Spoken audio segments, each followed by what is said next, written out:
Hey everybody, Dexter B, Jenkins, and in this short video, I want to answer the question, is it godly to fire someone? Or is it godly to evict someone? Or is it godly to, get rid of somebody who is in your company and they're underperforming? And the answer is yes.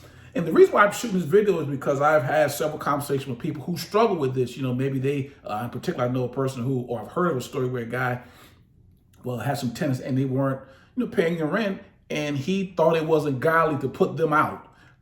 He said it was not godly to put people out on the street. And let me say this to you. This is the big thought of this video.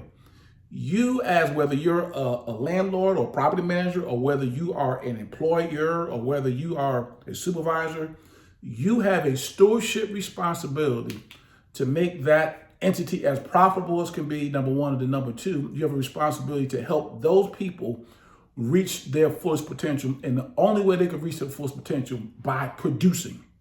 And so I heard a speaker say this, and I'm gonna tie this into my point. He said, there's a difference between you being nice and a difference between you being kind.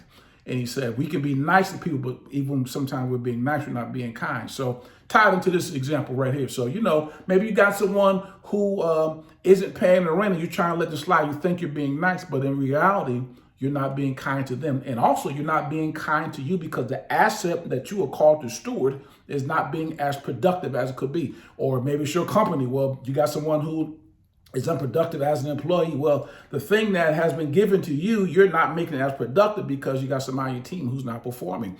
Your job as someone who's over something is to make that thing profitable.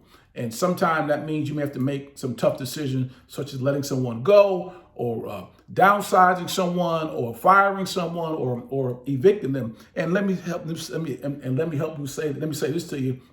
When you make them perform, oftentimes people reach their highest potential because you did that. And we have a biblical example of that. You go to Matthew chapter 25. It's the parable of the talents. Many of you know it if you're a Bible reader. It talks about God had 3 servants. One had 5, one had 2, and one had 1. And there was the last servant didn't produce, and God took the talent from him and gave it to the one that was being productive. So the gist of that story is this: your job as an employer, your job as a supervisor, your job as a property manager, landlord, CEO of a company is to make people produce. All right, well, love to get your thought on that video, whether you thought, what's your take on it? Is it godly to evict someone? We'd love to get your thoughts on it. Talk to you soon. Dexter B. Jenkins. Be blessed. Bye-bye.